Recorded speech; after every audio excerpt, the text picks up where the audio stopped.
Section of పీపుల్ని తీసుకుంటే ఎక్కువ స్ట్రగుల్ అవుతారు. స్ట్రగుల్ అయ్యి కొందరు వెనక్కి వెళ్ళిపోయిన వాళ్ళు కూడా ఉంటారు. చాలా బాధలు పడాల్సి వస్తుంది. హ్యాపీనెస్ చూసుకున్న మటుకి వెళ్తారు. నువ్వు ఎన్ని అవర్స్ పని చేస్తే అన్ని అవర్స్కి డబ్బులు ఇస్తాడనమాట. ఎంత ఫ్రెండ్స్ అయినా, ఫ్యామిలీస్ అయినా కానీ, రిలేటివ్స్ అయినా కానీ, సో వాళ్ళు ఏంటంటే మీకు కొంతవరకే హెల్ప్ చేయగలరు. రియాలిటీకి వచ్చేసరికి ఆ టైంకి వెళ్తే నాకు ఇంత డబ్బులు వస్తున్నాయి, నేను ఎందుకులే ట్రిప్కి అనుకుంటారు. ఏ పని ఉన్నా మీరే ప్లాన్ చేసుకోవాలి, మీరే చేసుకోవాలి. ఈ కష్టాలన్నీ మీయే. వెళ్ళాలా వద్దా అనేది మీరే ఆలోచించుకోండి. హలో గాయస్, ఈ వీడియోలో మీరు అబ్రాడ్ వచ్చే ముందులా ఏం ఆలోచించుకోవాలి అండ్ ఇక్కడికి వచ్చాక రియాలిటీ అనేది ఎలా ఉంటుంది అండ్ ఇన్ కేస్ ఇంకా మీరు ఇక్కడికి వద్దామని ప్లాన్ చేసుకుంటుంటే అండ్ దానికి ప్రాసెస్ ఎలా ఉంటుంది, ఏమేమి ఫాలో అవ్వాలనేది ఈ వీడియోలో అయితే చెప్తాను. Let's go. నేను చెప్పేదంతా ఏంటంటే నేను స్టూడెంట్గా అబ్రాడ్ వచ్చి ఎక్స్పీరియన్స్తో చెప్తున్నా. సో ఇవి మేబీ అందరికీ సేమ్ కాదు కదా, సో అందుకనే ఇవైతే మీరు జస్ట్ ఆలోచించుకుంటారని నేను ఈ పాయింట్స్ అయితే చెప్తున్నాను. మీరు న్యూస్లో కానీ, ఆర్టికల్స్లో కానీ, బ్లాగ్స్ రాస్తారు కదా, వాటిల్లో కానీ చూసుంటారు. ఇయర్లీ ఇండియా నుంచి అబ్రాడ్ వెళ్ళి చదువుకునే వాళ్ళ సంఖ్య అయితే చాలా పెరుగుతుంది కదా. సో అది పెరుగుతుంది, ఓకే. అండ్ సెకండ్ సైడ్ ఏంటంటే వెళ్ళిన వాళ్ళు చాలామంది బాధలు పడుతూ, లేదంటే కొన్ని కేసెస్లో ఇరుక్కుని అలా డిఫరెంట్ స్టోరీస్ వింటూ ఉన్నారు కదా. సో వీటిలన్నిటికీ కారణం ఏంటంటే మీరు వెళ్ళే ముందల ఆలోచించుకోకపోవడమే. సో మీరు జస్ట్ ఏంటంటే సోషల్ మీడియాలో వీడియోస్ చూసి కానీ, లేదంటే మా ఫ్రెండ్ ఉన్నాడు, లేదంటే మా క్లోజ్ రిలేటివ్స్ ఉన్నారు, ఇలా అయితే చూసుకుని వెళ్తారు కాబట్టే అక్కడికి వెళ్ళాక చాలా బాధలు పడాల్సి వస్తుంది. కొందరు ఏంటంటే అలా ఉన్నాయని తెలిసి కూడా కొందరు వెళ్తారు. సో వాళ్ళకైతే ఓకే, ఎందుకంటే వాళ్ళు అవి బేర్ చేయగలరు కాబట్టి. అండ్ కొందరు ఏంటంటే ఇలా పైన చూసిన హ్యాపీనెస్ చూసుకున్న మటుకే వెళ్తారు. సో అందుకే వాళ్ళు ఎక్కువ బాధలు పడతారు. సో అండ్ మనం అయితే ఇంకొంత సెక్షన్ ఆఫ్ పీపుల్ని తీసుకుంటే కొందరు ఏంటంటే ఫ్యామిలీ బాండింగ్ ఎక్కువ ఉండి అండ్ ఫ్యామిలీకి ఎప్పుడు స్టడీస్ పరంగా కానీ, జాబ్ పరంగా కానీ దూరంగా ఉండకుండా ఉన్న వాళ్ళు ఉంటారు కదా. వాళ్ళైతే ఇనిషియల్లీ ఇక్కడికి వచ్చినప్పుడు ఎక్కువ స్ట్రగుల్ అవుతారు. సో కొందరైతే నార్మల్ అయిపోతారనమాట, కొన్ని డేస్ అలవాటైపోయి. బట్ కొందరైతే ఇంకా స్ట్రగుల్ అయ్యి కొందరు వెనక్కి వెళ్ళిపోయిన వాళ్ళు కూడా ఉంటారు. సో ఇది కూడా మీరు ఆలోచించుకో. ఇప్పుడు రియాలిటీకి వచ్చేసరికి ఫ్రెండ్స్ కానీ, ఫ్యామిలీస్ ఎవరైతే ఉంటారో వాళ్ళు ఉన్నారు కదా మనకి ఏంటి అనుకోవద్దు. సో ఎందుకంటే ఇక్కడ ఎప్పుడూ మనీ అనేది మ్యాటర్ కదా. సో మన ఇండియాలో అయితే జాబ్కి వెళ్తాం, మంత్లీ శాలరీ వస్తుంది. సో బట్ ఇక్కడైతే అబ్రాడ్ కంట్రీస్లో మనకి నువ్వు ఎన్ని అవర్స్ పని చేస్తే అన్ని అవర్స్కి డబ్బులు ఇస్తాడనమాట. అంటే గంటకి $25 కానీ, $30 కానీ, లేదంటే $20 కానీ ఇలా ఉంటుంది.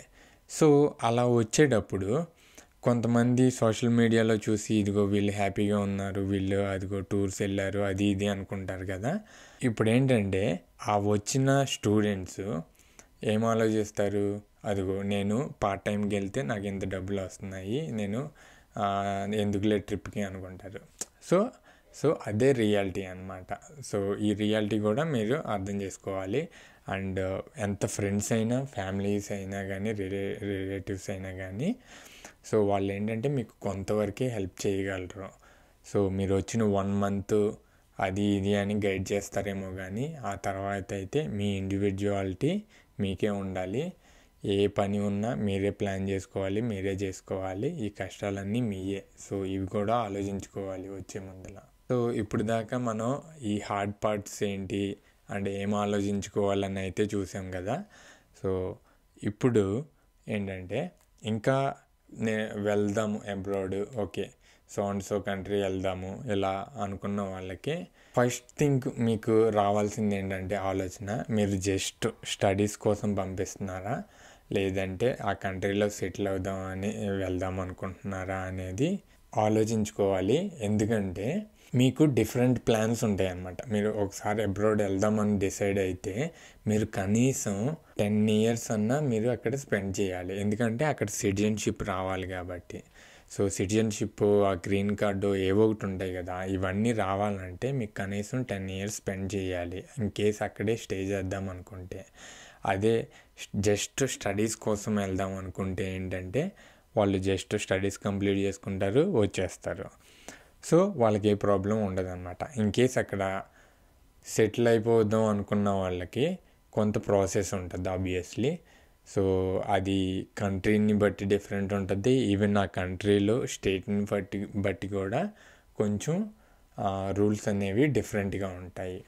సో అందుకనే ఇన్ కేస్ మీరు సెటిల్ అవుదామని వెళ్తే ముందలే ఆలోచించుకుని, ఓకే ఈ కంట్రీలో తొందరగా మనకి సిటిజన్షిప్ వస్తుంది, లేదంటే పోనీ వెళ్ళాక మనం ఓకే ఇవి జాబ్స్ చేయాలి అంటే డిఫరెంట్ ఉంటాయి కదా ఎలిజిబిలిటీస్.